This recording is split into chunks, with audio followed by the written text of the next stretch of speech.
Hey guys, it's Joel, and this is part two of Empire, Oil, and the Odyssey, which is a jumping off, continuing from the psychohistory series that we just did, talking about how these bureaucracies are sort of a part of psychology at a micro level in the individual, but also a macro level in the society. And so I'm not just picking on academic psychology and the cold machine, of the bureaucracy around academic psychology and psychology research. I think a lot of that silliness is not just something that psychologists do. It's something that and academic researchers do.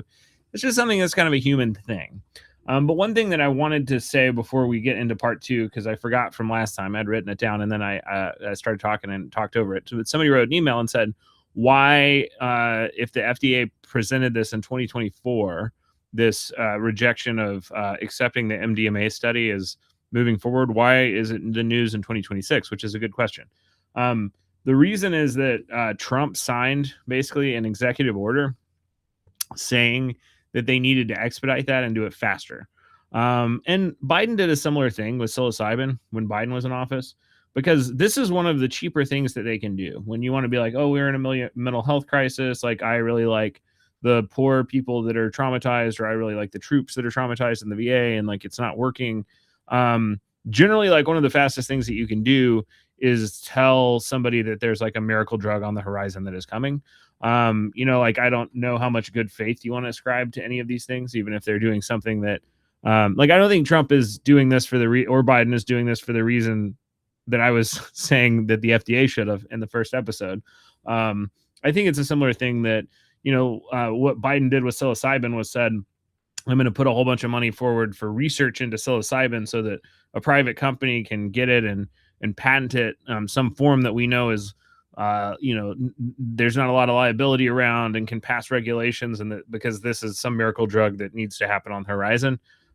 Generally, like, I'm kind of suspect of that stuff, because what happens with the things like especially psilocybin is they say, okay, this is a naturally occurring thing that we can't really patent.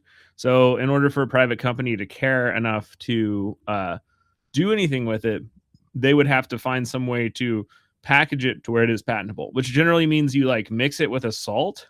And then you say, like, when this thing is mixed with baking soda, and IV saline, it all of a sudden is its own drug, and then we can patent it, and so now this company will do it. And another thing that they do is something called like a rasmer or a polymorph, if you remember chemistry, which is really silly. It's a really silly part of how the U.S. allows drug companies to patent drugs. It basically means you have the exact same molecule, but it's a slightly different shape. So if you remember chemistry, like, unless something's like a fat or a fairly complicated molecule, it doesn't really matter as long as you've got the same amount of atoms of the same type, what shape it's in. So, like, for example, you might have something that is a molecule, or it's an atom that can bind to something in 5 different spots. Well, if you have the same amount of things binding to it, like if you have 2 things bound to it, it doesn't really matter where they attach, as long as they're on one of those 5 spots for a simple, molecule that might do something with dopamine.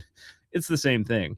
And so a different shape of the same molecule is called a rasmer. So, like, one of the things, Nexium, Prilosec, Nexium is basically the L shape of the Nexium rasmer, of which there are 3. I think maybe there's 2. I don't really remember. It's been a long time since my psychopharm classes, but anyway, it's a silly thing where what happens when the government does this, like what Biden did, is gave a bunch of money to private companies to research psilocybin. But if they did patent something, which they haven't yet, and they got it through trials, which they haven't yet, they would own it, and then it would just become really expensive again, because all of that taxpayer money, that's like your money and my money, would just go to the bottom line of a company that now owns this thing and can charge whatever they want for it.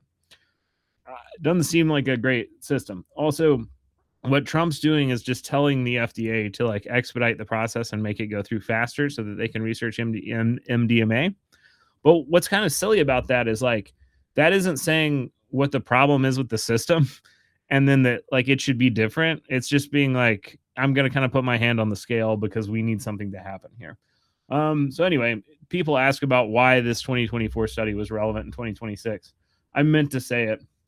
and I completely forgot to do it. One of the things that's kind of funny, more on this later. Sorry, big aside at the beginning, but Biden sent, when he was elected, this packet to clinics with when you do your when you have to like do a bunch of paperwork for the Center for like Mental Health, like every year you get these big packs from these different organizations, and he sent a thing that was like, I want there to be new PTSD treatments. I want there to be new drug treatments that are like cheap and good and healthy. And we're going to like award money, and you need to submit this information. And I was like, I'm really sure that this is not going to include the thing that I just patented. That more information on this later, but we have a book and a patent, and we've kind of found this new brain pathway that does different things. Some people may know more about it than others and listen to the show, but there hadn't been anything on the show about it yet. And he was like, I'll see if this works. And you needed like $1 million to even begin to proceed with this thing, where he was being like, we're willing to look at grassroots. Anyone? No, this is a game that you are not allowed to play. And that's kind of how it works. And so, I don't think that it was really like a good faith move by Trump or Biden. I think it was them saying, what is the thing that I can do to make mental health care look like I care about it, while pissing off the least people who are wealthy? And if you throw a whole lot of money at a drug company to own a private patent, you don't piss anyone off. When you start saying like, hey, maybe we should regulate insurance or have like Medicaid for all or something, then you tend to start making people scared. So it's not, or when you say, let's change the way we do research, or let's look at research that might actually reflect science, those would be political actions. These things, not so much. But anyway, that's why it's back in the news. So going back to this sort of synthesis of oil empire and bureaucracy, like one of the things that is really interesting to me, it sort of changed the way that I read ancient texts, especially the Old Testament, like the Bible. Is there was a professor who told me when I was in comparative religion school that basically, like, when you're in the Bronze Age and you're wandering around in the desert, the most valuable resource you can have, like one of them that is perishable, that's not like an imperishable resource like gold or like a cool like sword or something, some kind of metal, would be oil or fat, which is the same thing, oil and fat. You use fat just to render oil, whether you're getting it from an olive or you're getting it from like mutton or something. And you have to choose, basically, because it does go bad eventually. Do I want the calories from this? Like, do I want to eat it to like have my army march across the desert? Or do I want to turn it into light? Because if I turn it into light, then I can like get work done when it's dark. I can have security at night. I can do these different things. And that so much of the Old Testament is like written with that calculus of like, and so like there's a lot of Psalms in the Bible. There's a lot of descriptions of God, especially in the Old Testament, where they're like, heaven or God is like so good that you can have light and you can have food at the same time. You don't have to pick. You get to have light and you get to have food. And if you're not from this time, like that's a kind of calculus that you're maybe just not hearing, in the text, but it would be the way that somebody from this age was thinking, because it was a calculus that they were running all the time.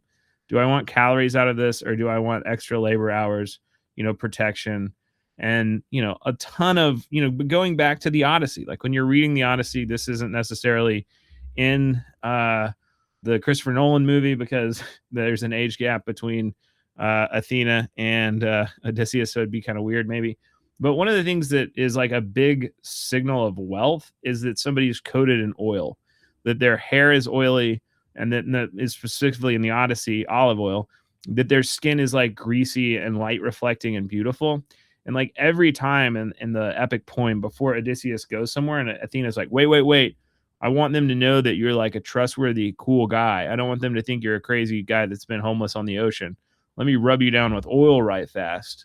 And then Athena gets all this oil and she rubs Odysseus down right before he meets people who he needs to impress, like right before he goes back home. And so that the last episode, like I ended it with that idea from the Odyssey that, everyone, Odysseus says, verbatim at the end of the movie, Basically everyone who can write is about to die. Like we're going into a dark age. And I think Christopher Nolan is making that movie because he kind of thinks that we're going into a dark age. Maybe not for the reasons that I do, but there's enough parody that we both see that happening. And so he says, Odysseus says this story will only survive if people sing it. It'll be an oral story, and it's him playing with the historicity of the text that he's adapting. And that is true. Like, if you look at, like, I don't know, 1200 1300 BC, there's this Eastern Mediterranean like world, and it just completely goes down. You have all of these droughts and weather patterns and empires collapsing and refugees coming. Egypt gets invaded by all these people just showing up to the point where they can't continue their empire because it just becomes too porous. You had a whole nother empire move on top of the land that your empire was on. It just, and it breaks things. You have like the Mycenaeans, the Greeks, and you have the Hittite kingdom. I know collapses about the same time, but all that's like part of the Bronze Age collapse. One of the things that you see like in Egyptian texts at this time is like pictures of people with like weird stuff on boats that you normally wouldn't have on boats. You could identify, like, is that a warship, or is that like a grain barge, or is this like a trader who's going somewhere? And you see people that have like buildings and furniture and all this stuff on boats because an entire empire is like invading Egypt, by sea and by water, and it destabilizes everything. So when a lot of that, they talk about the sea peoples in the Christopher Nolan movie. The sea peoples are coming, and there's these raiders, that the Egyptians carve a bunch of this stuff, and they show that all these people were coming by sea. Now the Hittites, the people were coming by land into their kingdom, but the best guess is that there was not really this huge outside enemy, that it was like this system just being put to the test where it couldn't absorb the amount of migration that was going to happen. And a lot of these people were moving from, what essentially is like Europe into this other area because there's this drought and this famine. But in the Odyssey movie that Christopher Nolan does, he basically says, Odysseus wandering at sea and creating all of this chaos and creating all of this, violence while he's trying to get back home is the sea peoples that the people in Greece are afraid of. So he's kind of playing with this idea that like maybe the empire ends when the front of the empire comes home. When you start treating the people at home the same way that the empire used to always treat the people out there. And that this sort of, Greek empire or the imperial coalition that's just conquered Troy in the Iliad is not going to survive those veterans coming home in the Odyssey, even if it takes them 10 years to get back. The violence that an empire sends out to the periphery comes back and then lands on its core. That's not really a theme in the original Odyssey. It can be read out of it. It is the way that Christopher Nolan is reading it because of the point that he's trying to make. Because Nolan, even though it's not really set up that well in that movie, because there's only like one scene of Odysseus burning down a village, it's implied that Odysseus has been sort of killing a whole lot of people to stay alive and get back home. And then he's being seen as this Viking raider that even though it's one guy, his homeland is becoming unstable based on the fear that he's causing in the periphery or by the time he gets back home. And I kind of have issues with Nolan as a director because he's amazing. Like there's a shot in the Iliad. I mean, there's a shot in the Odyssey where it's the shot of Penelope looking through the loom that she's weaving on. And there's this large format, IMAX lens that just turns that fabric in front of her into this cream that colors her face, and the color's perfect. And it's probably my favorite shot in any movie ever. So it's like Nolan will do things like that. But then also, like, when it comes to action, he can't really direct action. The Batman movies, everyone will get mad at me because they'll be like, those are action movies. No, they're not. There's very little action in that. It's like the language of heists. It's the language of film noir. It's the language of detective movies. There's only like 3 or 4 action scenes in those movies, and they're not very good. Like a giant airplane being grabbed by another airplane out of the sky in Batman, that's not really action. Like um, that's a different genre that he's using to do this. And then he writes theme and tone beautifully. Like he writes things in movies that you can't really normally say because people would be like, you're just saying like the theme out loud. But for some reason, when he writes that, it works. Like in Interstellar, when they're like, maybe quantum physics is like a force that ripples throughout the universe, but also like love could be a force like that too. You're like, man, this dialogue shouldn't work, and it kind of does. What he can't write is dialogue when he's not writing theme and tone. So anyway, I see those as problems. But one of the reasons why the movie is so beautiful and it really works is that he does theme and tone in a complex and nuanced way that works really, really well. So that theme of the Bronze Age collapse being something that everyone could see coming and no one could prevent, and also it was kind of the fault of the people doing it, I think is something that Nolan is trying to, indict us right now so that we see what is happening to our culture. And a lot of this stuff is self-evident. We can see these bureaucracies. We know how they work. We know how dumb they are. And we're still really not able to push back against them or change. So the last episode I said, well, in several episodes, I've said that I think that we're kind of moving into this like epoch of just dissociation as a nation. And the poem, the Odyssey, that's what Nolan is taking out of it accurately. The ending of the Odyssey is this giant national dissociation by a god, the epic, not the movie, where Athena comes down and says the civil war that's happening in Ithaca, where all of the nobles are killing each other, the only way this is ever going to work is if I basically erase all of their minds. And you have this like little dreamlike ending where it goes back to the way it was before. And even though Odysseus has been gone for 10 years, now he's back with Penelope. And, the right trajectory of the heir to the throne has been, with Telemachus, has been restored. But that is by wiping the minds of all these people, basically having them forget the violence that the power vacuum made them happen. And then we have all of these epic poems after the Odyssey, where Odysseus is like not a nice guy, where the violence of the war doesn't go away, where it keeps coming back home. And Nolan actually references some of that stuff a little bit, more so than I thought. I thought he was just going to kind of take the poem and then do something that he wanted to with it. But he does write things where this thing is in conversation with like the history of the fall of the Bronze Age, like the real history of the people that made it. And at the same time, the extended sort of fictional history of all of the little epic poems that were before the Odyssey, or in the middle of the Odyssey and the Iliad, or after them, like Odysseus has another son with Circe. We don't have that poem, but Telegonus, my Greek is not great, but he basically, he comes home, he has a son with Circe, and that son eventually comes back to Ithaca, and there's a bloody reckoning. And it's part of a bigger story, even though not all of that survives. We know it by other people talking about it. And Nolan like compresses that whole moral world of the poem into this idea of the law of Zeus, which is an oversimplification, but it's a movie, like I'll allow it. And he says, in the real Greek tradition, that would be what you call xenia, this guest friendship, the guest host relationship, the duty to feed the stranger before you ask his name. You don't know if he's a noble or if he's a impoverished beggar, because he may be a god in disguise, and you may be punished for not, feeding him. In the Bronze Age, that wasn't manners. It was international order. It was the people who do this are Greek. They are order. They are chaos. And the people who don't do that, who might just kill you because you believe in a different god, that's chaos. That is the edges of the empire. That is the darkness. And we are the light.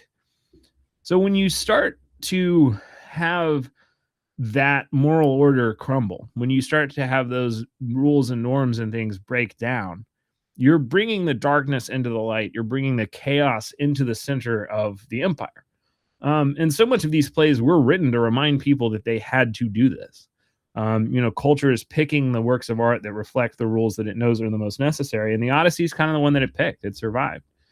The other people who don't do the law of Zeus, who don't do the guest host relationship, they're the edge of the map. They're monsters. The Cyclops eats his guests. The Amazons are sometimes useful in mythology, but really they're kind of this scary group that may not play ball with us when they show up. or the Ethiopians. You know, um, the Cersei turns people into animals. Um, she is better than human. She's given these gifts by the gods, but the monsters are just monsters. You know, he does a line that I like a lot is when Odysseus is trying to go a different way and he's trying to go further west than he's supposed to go. The people say, if you go there, you will not like what you see. And they're letting him know he's kind of leaving the world, the center of the world. And, the poem walks you through all of those things. And you do feel, the movie works because you feel like you left the map, you left the real world, and you're in this place of kind of monsters, and Odysseus is trying to get home. If he can just get home, then he'll be able to back in the center of the empire. And the realization and the climax of the end of the movie is that I brought the chaos home. I created it. I brought it here. And because we made compromises with the law of Zeus, we've actually destroyed what home was, and there's no home to go back to anymore. But how much of this kind of breakdown of these things sounds familiar? Like just current events, man. Like we used to fight, even if they were evil, even if they were bad, wars used to be fought for things like land or like ports or money or like self-interest.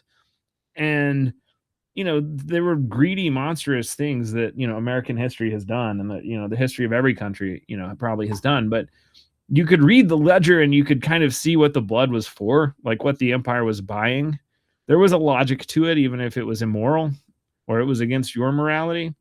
You look at something like what's going on in the Strait of Hormuz, it costs an empire and there's nothing in return.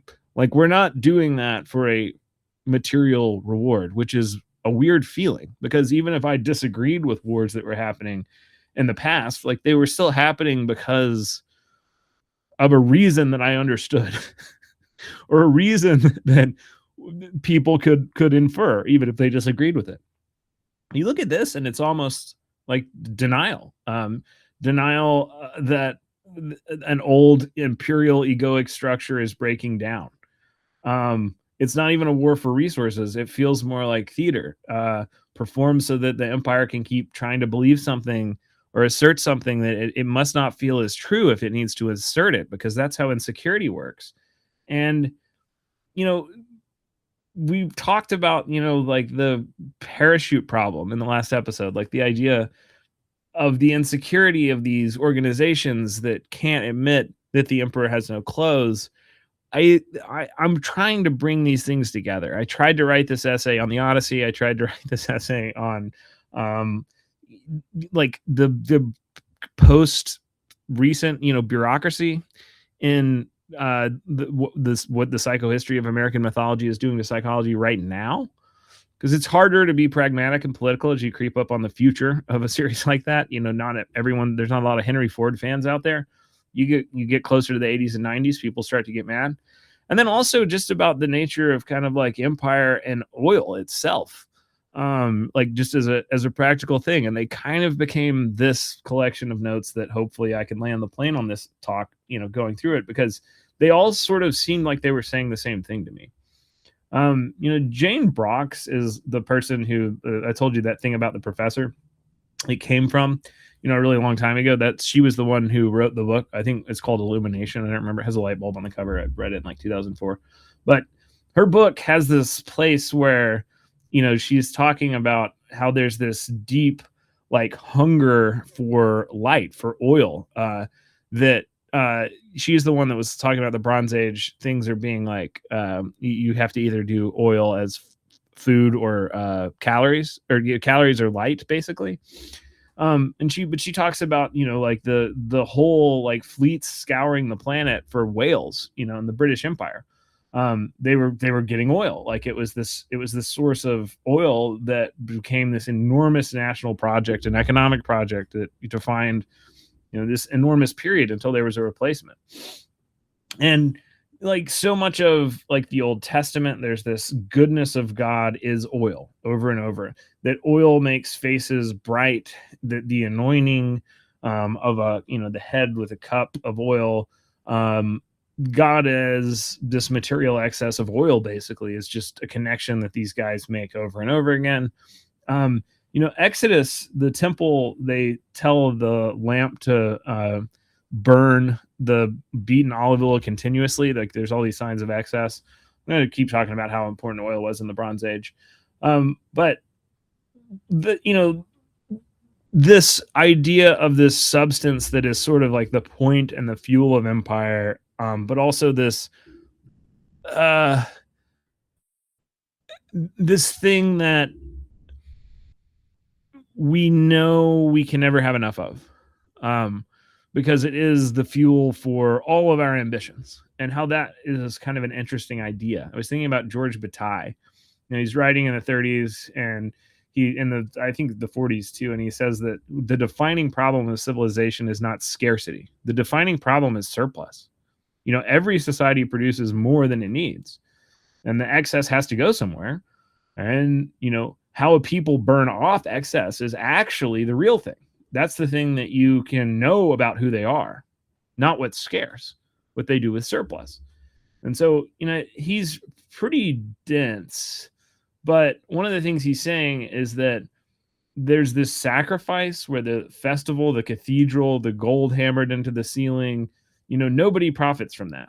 So useless spending is how a culture actually touches the sacred, because it's the one that the act and the sacred being like its highest ideal there, not literally something holy, but it could be trying to do that, but it's the one act that stands outside of the ledger.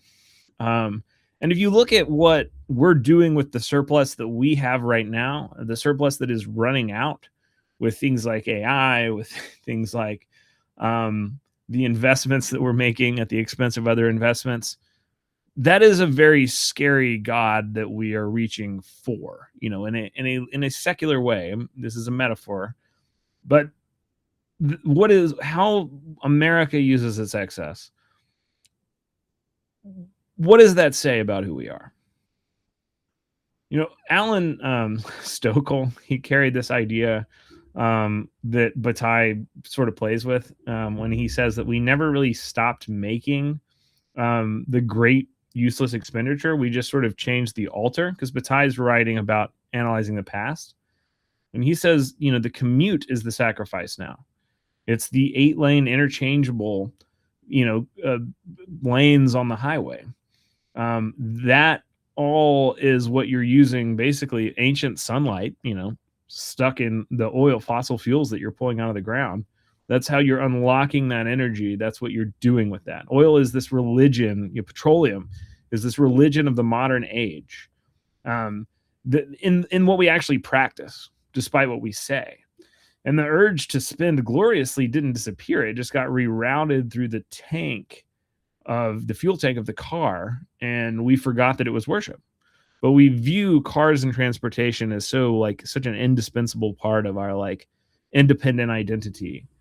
And that, going back to the Odyssey, that jars in the Odyssey too. In book 19, the night before Odysseus takes back the hall, he and his son move all the weapons out of the great room to ambush the suitors, and Athena walks ahead of him holding this golden lamp, and it fills the hall with light so strange that Telemachus says that a god must be in the house. And that's the only mention of a lamp in Homer. There's not really lamps. There's torches everywhere. There's hearths everywhere, but the oil lamp appears once, in 24 books of that book. And when that light is sacred and it's held by a god, she's sort of giving them permission to do this tricksy thing with the suitors. But she's allowing them to break the law of the gods a little bit, and sort of lighting their path with this weird light. And America's relationship to oil is so weird, because it's a easy joke that people will be like, oh, that's just capitalism, or it's a war for oil. People have said, not just about this war. I mean, I've been hearing that since I was in middle school about anything that we did.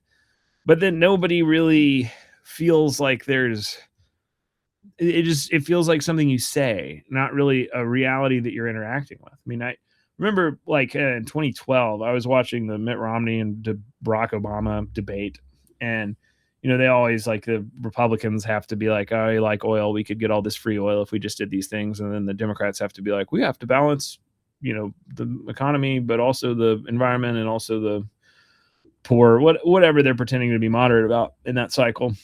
And Like Romney said that if he was president, we would be oil independent in like 2 years or something. That America would basically just make all of its own oil and it wouldn't need to import all this oil anymore. And I was like watching that. I was like, that's crazy. Like people don't understand how these things work. Like crude oil is not just like this thing where you're like, okay, I found it, it's black goop, let me throw it in the still, like I'm gonna make whiskey, and then the still bubbles and then gasoline drips out. Now I have petroleum gas. Like crude oil is not just one substance. Like a barrel of crude oil is this tangle of carbon chains of different lengths that's thousands of kinds of molecules all mixed together. And the length of the chain decides what molecule it actually is. So the short chains are gases, and then the middle length chains are the good stuff that you actually want, which is kerosene and diesel. And then the really long chains, the energy is like stored. Well, in the gases, it's stored too accessibly.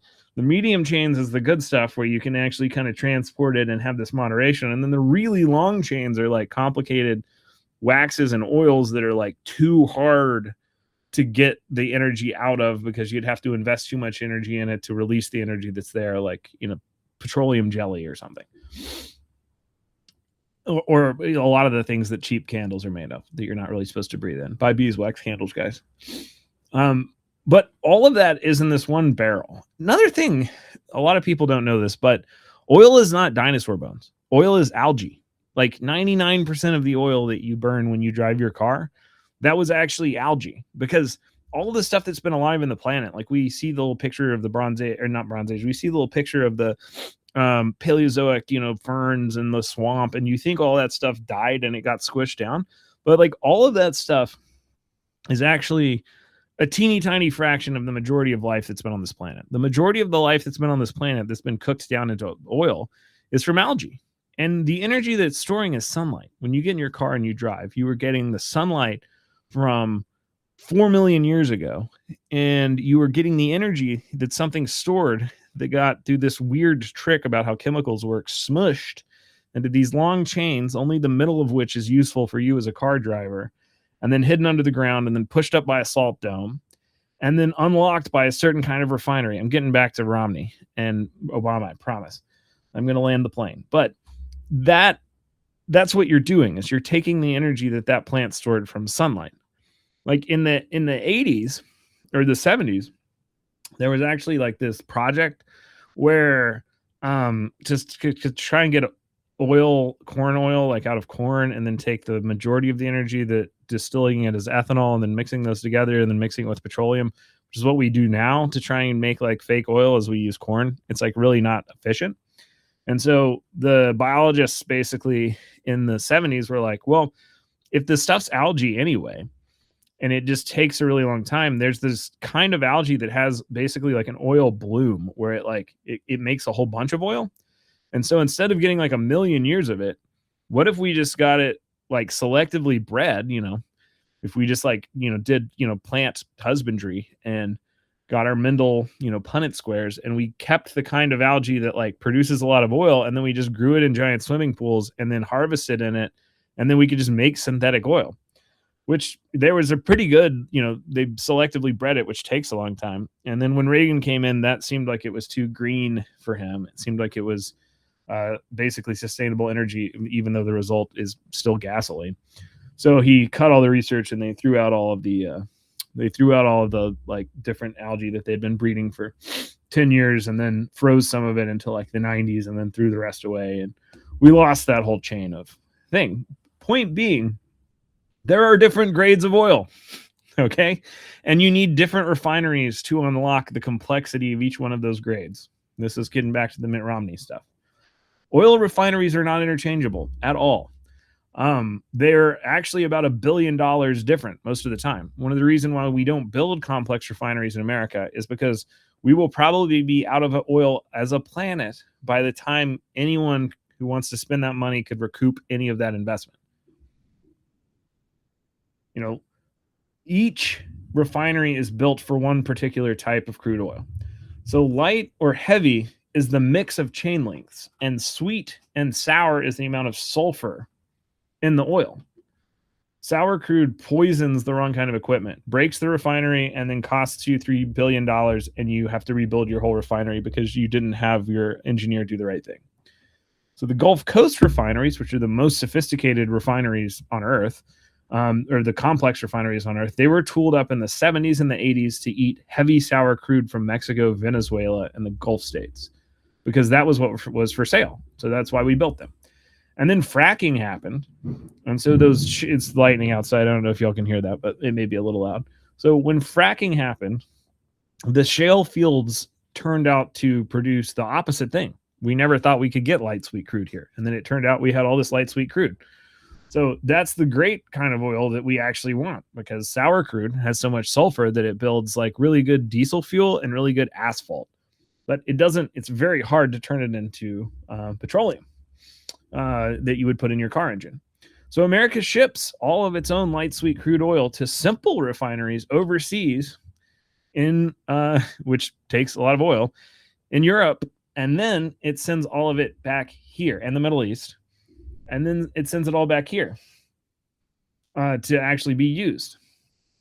And so the energy independence was never about whose ground the oil was under. There's an entire machine that you really shouldn't say anything about oil like Mitt Romney did if you don't understand. Like, I'm watching him say this in college and everyone's watching, and he's like, yeah, if I'm president, I'm going to be oil independent in 2 years. And it's like, dude, assuming that you had $7 trillion lying around to build these things, because you're Mitt Romney, so I know you're not going to be socializing them. It's got to be somebody else's money.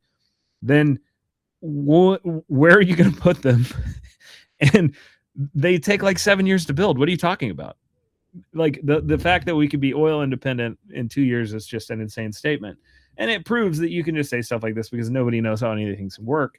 And the world that we live in is so complicated that we can just say genuinely stupid shit from pretty high levels of power all the time.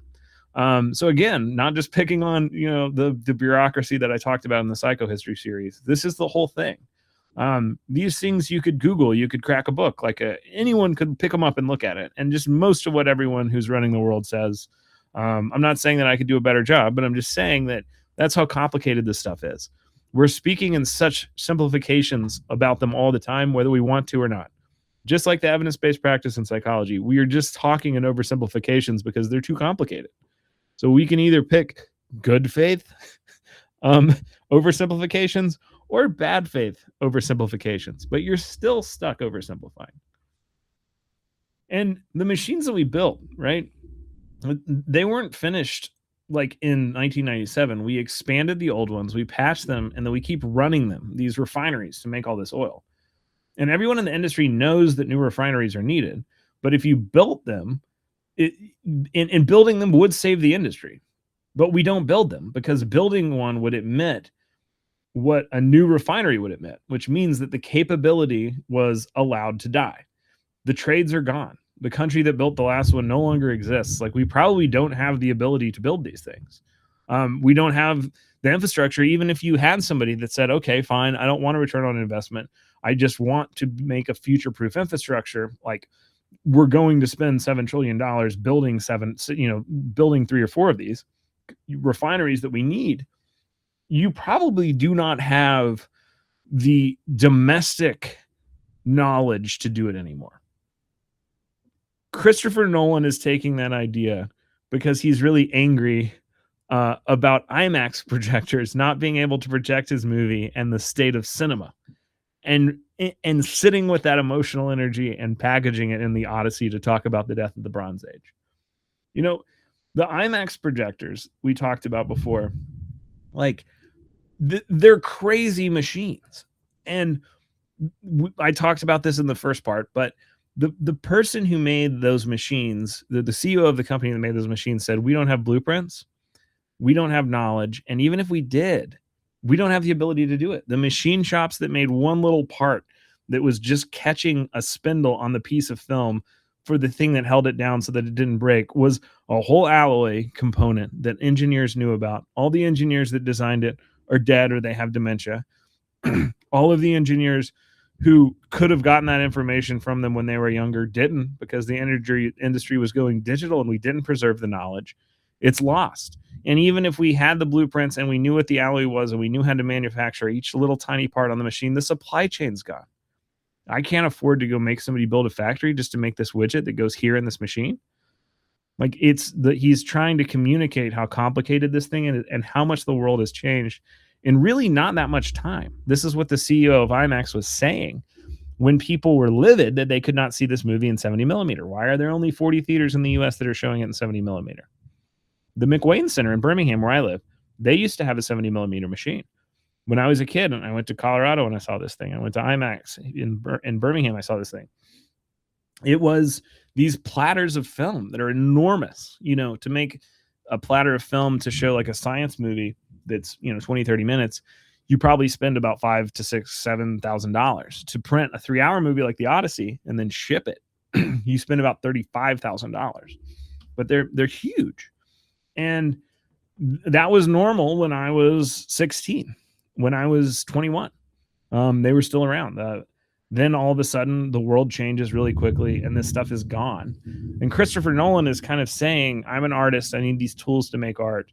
And that's why he's reaching. These cameras have to have a vacuum built into them to keep the film flat because it is too big to go that fast across the thing. I mean, you see pictures of them. They're giant. Like, filming with this thing that he did is stupid. It takes 15. It can keep film in it for about 12 minutes before it runs out and you have to cut. So you can't film for 40 minutes and take the best cuts. You have to change out a canister of film, which takes forever, every 12 minutes that you're filming this movie. And I think him reaching for the biggest, most absurd, most affecting extreme tool is him kind of reaching for this lost art in this way that he realizes he couldn't do it in probably 5 years from now. You're filming on a type of film that only 40 theaters in the country can even show people. You can't even show them what you made. And I think that he's saying, this culture is getting blinded. You can never observe the same person treated and untreated, one timeline each, and you cannot observe the same civilization, same way that I'm talking about with patience, how like once you touch something, it changes. You can't really observe the same civilization both ways any more than you can observe the same person. There's no control group planet. There's no untreated copy of civilization to run beneath this one. He can't make a business case for it. He can only make an artistic case for this feels right. This feels good. And he's grieving the same thing. I feel this director, even though I have problems sometimes with this director who's brilliant, like in his movies, I'm feeling this director grieving the same thing that I'm talking about in that series. And so it kind of, coalesced in my head into this talk. So I think that is one of the things that Nolan is saying with the movie that I'm also saying, and that, some of the infrastructure of our world, when we look at what this war for oil, when we say that, what does that actually mean, about Iran? I think that these things are all sort of reaching in the same direction. To pull these things back together, I think that Christopher Nolan is reaching for kind of the same argument that I'm reaching for in the Psychohistory series, but from a different direction. His beef is with these movies and our culture around art. And mine is with the relationship basically of psychotherapy to art. And I think that when you're looking at our relationship to oil, to surplus, to scarcity, around, a complex metaphor like war and oil and empire, we're all hitting the same wall where we know what is self-evidently true, and the bureaucracy has trapped everyone from doing anything about it. And so our only choice is to maybe get angry for a little while, but then that still doesn't change anything. So we dissociate. We lose knowledge. We forget what we know. That all of these, maybe with more of a business interest, but Nolan has to get to be the biggest director in the entire world with the most power over any studio and this triple super relationship with Warner Brothers till he can just come in and say, I know that this is right. Even if the spreadsheet says it's wrong, I'm filming on this giant thing. It's going to cost tons of money. We're not using any CGI. We're doing all in-camera effects. We're doing this insane thing. my industry is demanding these double blind trials for things that are patently silly. And this whole culture is moving into, I don't want to be too morbid, but a decline in the way that we used to make meaning, which doesn't mean that there's not another way to do it. But we're clinging to these ways of making meaning and having knowledge and having information that really don't work anymore. Like we have to have new ones. And going back to oil, oil is the closest thing to free energy that has ever existed. That's why it's so precious to, our ability to have an empire, anyone's ability to have an economy that is growing, that needs to grow bigger every a year, that can't just sort of exist in equilibrium, that has to get bigger and bigger every year, which is what our entire economic system is built on. Millions of years of sunlight, are collected in it, and then it has to become dense enough in some place because a big, karstic dome of salt pushes all the little oil lines together into a big pool when the salt bubbles up and hits the surface. And then we have to make it stable enough to ship everywhere by playing with its chemistry, doing alchemy on it. And every previous empire ran on the caloric output of the body, which is why every previous empire ran on some form of coerced flesh, slaves or taxes or professional classes forcing you into a certain job. This one got run on buried sunlight, which is what makes it kind of an anomaly. It's what makes a lot of the comparisons to ancient empires not work perfectly in America. One, there's infinite land. It's just bigger container than a lot of these things had. We're just now hitting the limits of some of that. And then two, you have petroleum, which just changes the math. You can try and make a historic equivalent to Rome or Greece or something, or the British Empire, but petroleum changes the game quite a bit. But oil's not just your fuel, right? Because it's your food, it's fertilizer, it's the actual nitrogen in the actual wheat that we grow and eat, which is why food prices are probably going to go up a lot if we can't get the Strait of Hormuz to stay open. It's plastic. It's the connective tissue of every, object that you will touch today through plastic and rubber and all the synthetic stuff that we get from it. You brush your teeth with a toothbrush made of oil. There's like all of these things that if we had to make them out of like wood or non-petroleum plastic, things would look very different. It would be very hard to do. But that's why, some scholars sort of call this epoch of human nature the vampirocene. We're just sort of a vampire that is draining this blood of, the living, this old living thing to keep this undead thing moving that we know will break eventually. And the petro subject, drains the blood of the earth, the liquefied ancient dead, to keep the synthetic life running that we know is finite, we know is limited. We know that when it's gone, the world will not be able to look anything like it looks now, or civilization will not be able to look anything like it is now. But we're not trying to find an alternative. And we'll never find one that's a perfect one-to-one alternative. We will find another system that is very complicated that will have an alternative to being predominantly dependent on oil. We're not trying. That isn't even really a metaphor. There are, petrochemical traces in human bloodstreams now and microplastics. And, that our relationship to us, this stuff is like fused into us. But it is surplus that's doing that. It's having free energy. It's having free stuff. Because when you have scarcity, you have to do long-term planning. When you have surplus, you don't. Scarcity forced every household in the past to decide what mattered past tonight. Do I want light or do I want food? And deciding what matters past tonight is the entire operation that is an essential ingredient of meaning making, because you're having to think about what matters after the moment you're in, and ultimately after you, which is a skill that we've lost.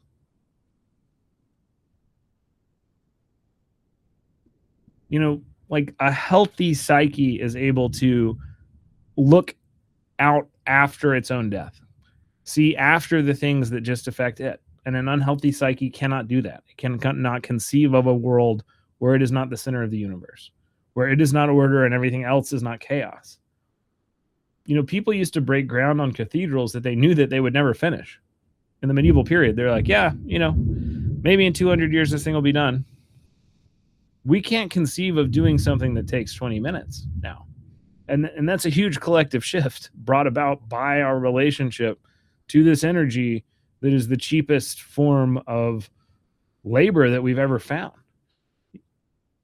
Grandfathers used to plant oak forests for the roof beams. Sorry, the thunder's really loud out there. I don't know if y'all can hear that, but there's that story that I think it's probably apocryphal or from something. I've heard it from like 20 different people when I was a kid, but people talk about the guy going to Britain and he says, oh, there's such beautiful wood panels in this library that your grandfather built. It's so sad that there aren't trees big enough to replace these now. If it were ever lost to fire or rot, it's just so sad to think of these being lost. And the guy pulls the curtains forward and said, that is why my great grandfather planted this grove of trees so that when they rot, I can replace them or whatever. I don't know if it's really true, but I had a lot of like history teachers and people tell me that, either that was what kids today couldn't do and the old people could do, or that was the difference in the British and the American mindset or whatever. I don't know the origin of it, but I heard it a lot of times. But, that need to think about a choice, a sacrifice in either direction.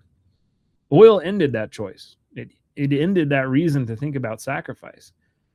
But the result wasn't that we created infinite meaning. It was the death of the machine that made meaning when we had that surplus. Because oil made consumption faster than reflection. And it collapsed the distance between wanting and having. And meaning is a process that runs in that gap. And we paved the gap. A mind that has to defer losses, it loses the ability to defer. It loses the ability to not get what it wants at all times, at any time.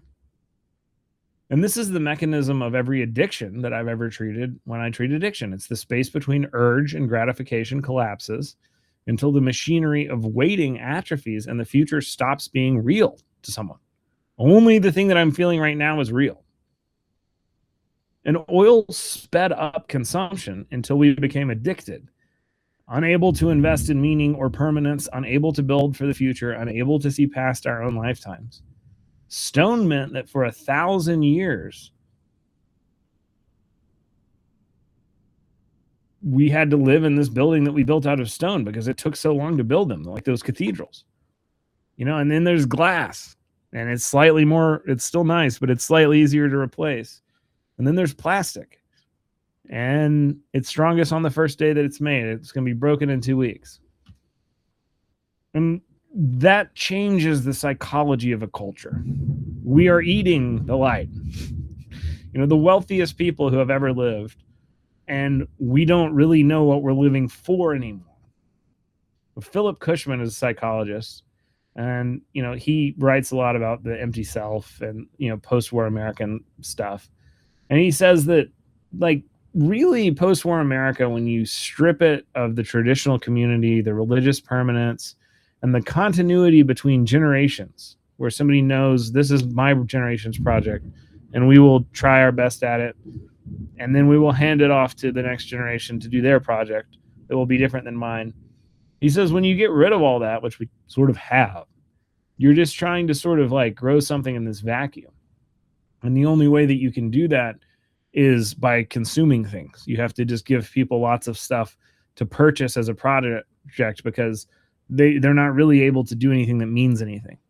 And so, my preference must be the ultimate, meaning. Goods and experiences and therapy. Therapy as a product is a bad thing. The act of consumption builds this self that lasts about as long as the purpose, which is an addiction. Petroleum is this ideal operating system for that empty self, and probably some of the finance capital that goes along with petroleum. It makes the consuming feel fast enough and cheap enough that the vacuum never has to be felt for very long. The vacuum of not having meaning. We never have to sit with it long enough to say, what do we want to change? Because we can go out and get quick fixes for meaning so fast. Lauren Bellerant she has this idea, cruel optimism. She says that, being attached to the exact thing that is blocking your flourishing is this interesting, way of thinking about addiction. And energy scholars say crude optimism, that we hold on to oil as this guarantee of this good life while foreclosing the future of the good life, but while getting rid of the future the good life was supposed to happen in. And we know what happens to the American mind when the fuel gets pinched, because it's already happened before.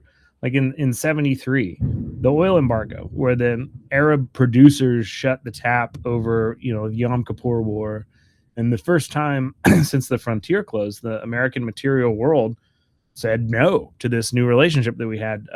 Consumption came down. There's gas lines around the block, and like the thing that made, if you didn't live through it, which I didn't live through it, but if you're wondering what history's like, somebody telling you like, yeah, we had to wait in line to get gas, that was not what made the oil embargo scary. It made every project in America, because they all were dependent on oil, be tenuous. It made everybody wonder if everything about the economy could and would continue to work like it ever always had.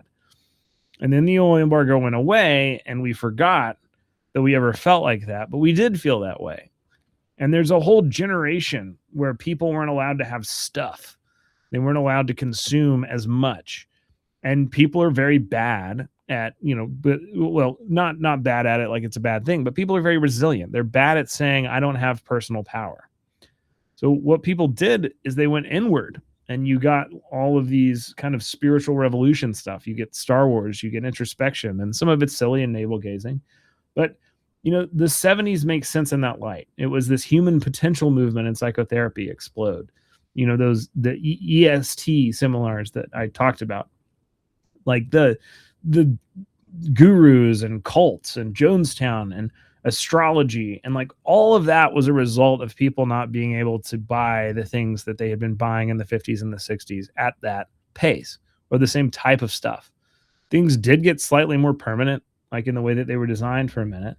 And then that immediately went away in the 80s, and everything became disposable again. But, after the embargo, Congress ordered the Strategic Petroleum Reserve, and they said, we're going to have this, giant like pile basically of oil, so that if there's ever a problem again, we'll be able to be a little bit more resilient. And what's interesting is the way that you store oil like that is salt. When oil forms, there's like a giant dome of salt that pushes up, and like oil is just in these like thin little layers, like pieces of paper. Or like imagine if you have like a I don't know, like a really long tube full of, a little sandwich baggie, full of a tiny bit of water, and there's like no water in it. But if you get your finger and you squish the sandwich bag, you can push all the water down to one of the corners. So these oil pockets that get mined or tapped or whatever, I don't know what you call it, pumped out, they're right next to these giant like pillars of salt that come rising up from the deep earth, because the salt is the thing that pushes the little sleeves of oil together to make those pockets. So it's convenient that they're right close to each other, because you need the giant salt pocket in order to store the oil that you're pumping out of the ground. It'd be really expensive to build like a tank big enough to hold all this stuff. So outside of a refinery, we don't. Like a lot of time we get these salt domes and we hollow them out. And there's an interesting kind of political story in Timothy Mitchell's book, Carbon Democracy. And he says that coal accidentally built mass democracy, because he says that coal is like really heavy and concentrated, and so it moves through choke points. So you have like, the railhead and the place where it's being mined, and then you have the docks, and then you have the men at those choke points. And those are all choke points where like any group, if they have enough power, can just be like, no, the coal does not go past here. And when that stops, it shuts the whole system down. So everybody involved in the process, like from the miner to, the dock worker to the driver that has to, get the thing to your house, in that system, all of that labor has a lot of power, because if they stop doing stuff, then your whole system stops. But the switch to oil appealed to people running things a lot more than coal, because oil flows around workers. You can just build a pipeline. You don't really need all these people touching it. And so the rich person just gets to keep all the power to keep it flowing. Even if people don't like the way the economy is working, they can't really stop it. And so the incentives are sort of sitting in the physics that oil is liquid and it's lighter and it's denser energetically than coal. You don't need as much labor. And so Mitchell says that, before the 1930s, the word economy meant careful management. It meant frugality. It meant, husbanding what you had. And in the oil age, it was redefined as this thing that was this autonomous sphere capable of infinite exponential growth. And that is this myth. And I'm not saying that it isn't real. I'm calling it a myth, because it is the operating logic of the system that we are running the world on right now, in a way that may or may not be true. There's this idea of exponential growth that is this fantasy that only pencils out, while cheap petroleum pours in without limit. Democracy got downgraded to match this practice of collective struggle to this technocratic management of the economy, and citizens got re-engineered as consumers whose main civic duty is to keep the fuel and the money moving. And so under the old economy, you are all sort of touching as labor the movement and the process of getting coal from one place to the next. But in the new economy, you're not. Your job is to be buying things and consuming them, because that is what makes you valuable, is that you are not ever going to be self-sufficient. You're not ever going to be, you're not ever going to have enough. You have to be buying all the time. And so again, to wrap things up, the question that nobody on the news is asking, are we going into a dark age? Elijah Milgram, I've mentioned it a long time ago, not for a while, but the great endarkenment. It's this enlightenment. He has this idea that the enlightenment, when it happens and science is like coming back, into mainstream culture and changing technology and changing art and changing society. He says, the Enlightenment ran on a promise that you could use your own understanding. And the fine print was that one person's understanding could, at least in principle, check this argument. One person's understanding could see how the whole system worked through science. That was the gift that science brought us when we got rid of some of the religious superstition and the Enlightenment and moved more to a scientific paradigm. The Western history scholars would tell you. But what he says is that we're hyper specialists now. So every specialty is speaking its own dialect, and nobody can audit the reasoning in the lab next door. Like, I'm telling psychotherapists something about the way that psychotherapy works that they may not know, and that is their profession, because they're not a researcher. They're clinical. Even within the silo, there are silos. And because all of this information is so cut up and nobody has access to all of it, there's too much fine print. And so all the knowledge has to just be this trust in an institution. At the exact moment that our institutions are telling us, don't trust them, don't trust us, directly or indirectly, most people are getting that message. And so, like the FDA hearing from that last episode, this is the beginning of a dark age where people don't have enough information to understand how anything works. Even the people that are very smart and very educated, because they only understand how one part of the elephant that they are touching, they only understand that part. And the antidote to that would just be to trust the system. But the system is also going away or revealing itself to not really have all of the answers. And so what, Elijah Milgram is saying is that knowledge is going to splinter now into dialects that nobody can speak most of, maybe more than one of. And there will be capabilities that it just stops being anyone's job to keep, like how to make an IMAX movie, something that was made, rolling off assembly lines when I was a kid. Now, if we turned millions of dollars to it, we could not make it happen again.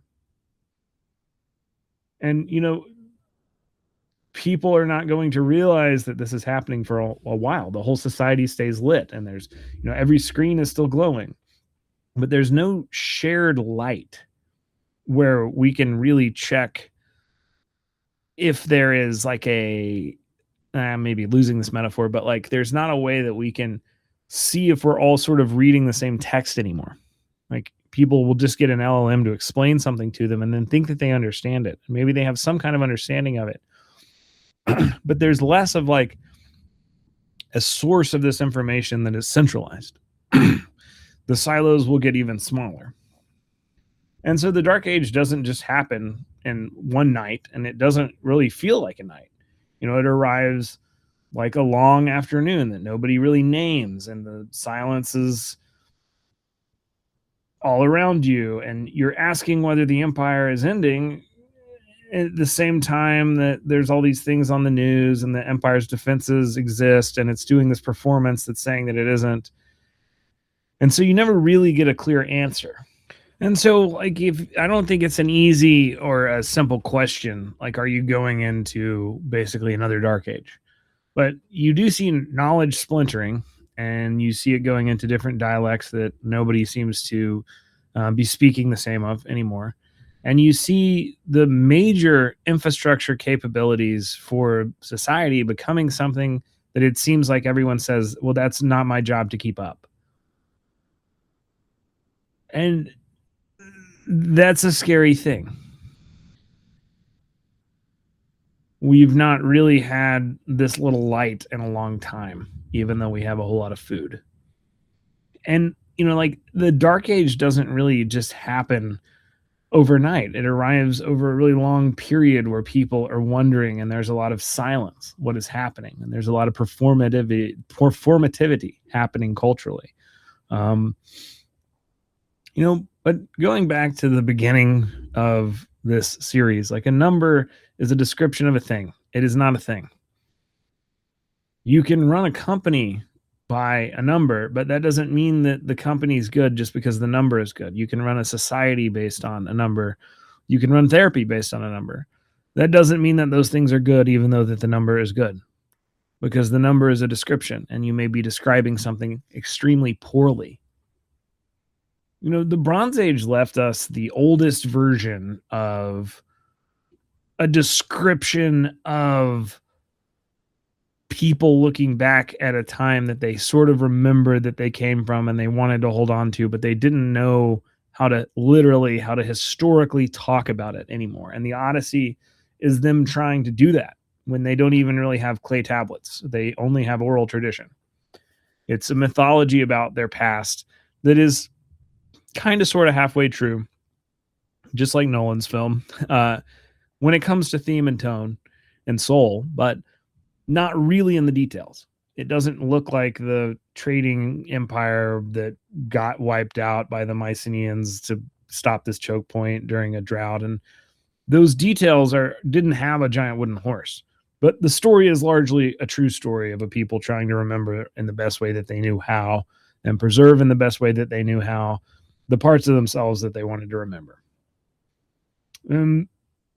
My own field is still inside of all of these things. It's still connected to them. A lot of therapy right now treats, dread and depression and the compulsive consuming going on as these individual malfunctions, as something that like you need to fix as an individual. And maybe you have some responsibility, but these are connected to a larger narrative, a larger thing that we have to confront if we're going to make meaning. Even if we can't change it, I do think that we have to notice it to have clarity about where all this stuff's coming from. We adjust people until they can keep communicating, and then we call that treatment. I'm sorry, not communicating, commuting. Like if you can just keep going to work, if you can keep working and functioning in this thing, you're well. My argument is no, you also should have some clarity over how this thing works and how to have more control over your life, even if that clarity brings you temporarily pain, even if it takes away a kind of naivety that you used to have, even if it takes away a numbness that you used to have. It is your responsibility to confront the dissociation that everybody is feeling enough to react to this world with clarity. I think that is part of what psychology is, and maybe some people would disagree with me. But sometimes just noticing and seeing and hearing these things that you can't unsee, and you can't unhear is the mechanism of action. And I don't think my profession can admit that, because its whole apparatus is still built on subtracting everything other than, the one thing that created change. But sometimes it's that simple. Before you have the diagnosis, when you say, I feel this way, me saying and noticing that already has started to change how it is that I feel. And when I say I feel this way because, or I feel this way for a long time, I didn't notice how long I felt this way. That is the beginning of a change process that can't be studied, because it can't be undone. And we can't control for before that awareness was brought up, because we can't measure what I was feeling before I said that I was feeling that way. I'm like, naming the defense mechanism is sometimes the treatment. And, the culture can't always admit that, because its defenses exist to prevent its authority from coming into question. But a lot of authority is being called into question now. So, the cure for maybe the micro and the macro is the same. I think we should demythologize a lot of the mythology that we have right now. And I'm a Jungian therapist. I like mythology, but there's a lot of people who think that the reason that you play with mythology as a Jungian therapist is so that you can, attain enlightenment from studying myths. No, it's so that you recognize these stories as ultimately your own, and ultimately kind of silly, and ultimately kind of malleable, and able to be deconstructed and able to be reconstructed. Because yeah, this stuff's going on, and there's one person, in the therapy room, but the empire is made out of people. And, all of these people, it takes to make a story as complicated as the things that I'm describing here. And when you tell a story, well, I'll end with this. Another way of saying that is maybe a clearer way of saying it, is that you are part of a story, and you are telling yourself a story, whether or not you know it.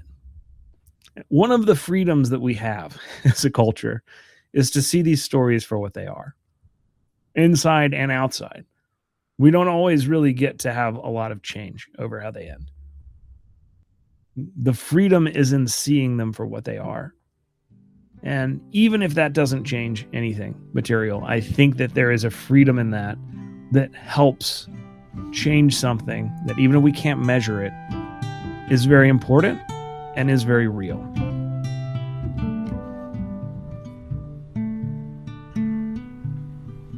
Many years have passed in this river town. I sailed through many traps. I keep a stock of weapons should society collapse. I keep a stock of ammo, one of oil and one of gold.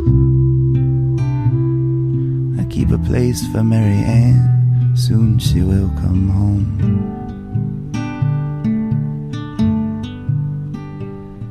Oh, Mary Ann, I know I'm a long shot, but Mary Ann, what else have you got? I am a ticket taker, many tickets have I torn, and I will be your ark, we will float above the storm.